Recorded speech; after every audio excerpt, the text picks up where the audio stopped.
પણ તારી favourite European country કઈ?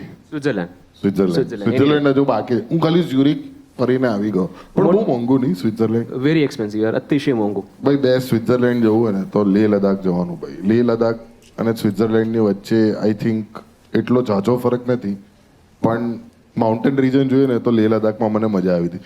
ઠંડી બહુ લાગી હતી ત્યાં. આ તો કેવું કે બરફ આટલું બધું છે ત્યાં, તમે ઉત્તરમાં જાઓ છો તો રહેવાનું ને યાર, ઠંડી તો યાર દોસ્ત. અરે પણ મજા બહુ આવે ત્યાં, કારણ કે બધું ઓપન ને ખુલ્લું એકદમ. હા નહીં, આ તો ખબર જ નથી, સાચે નથી ખબર મને. તમે આ ખાઓ તારે. નહીં, ડેફિનેટલી આપણે ભારત એક્સપ્લોર કરવું જોઈએ, આપણે નથી કરતા. એ એક ભૂલ છે આપણી. આપણે પહેલા ભારત એક્સપ્લોર કરવું જોઈએ, પછી બહાર જવું જોઈએ. જો આ સમજી ગયો મુદ્દો. સ્વિટ્ઝરલેન્ડ જઈને આયા છે, યુરોપ અડધું ઉપર ફરી માર્યું છે.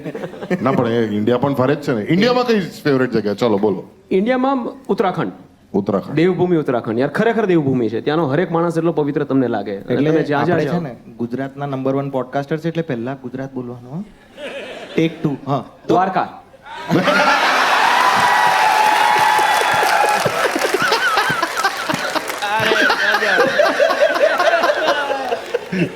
ના પણ ખરેખર ગુજરાતમાં મારી સૌથી ગમતી જગ્યા હોય તો દ્વારકા.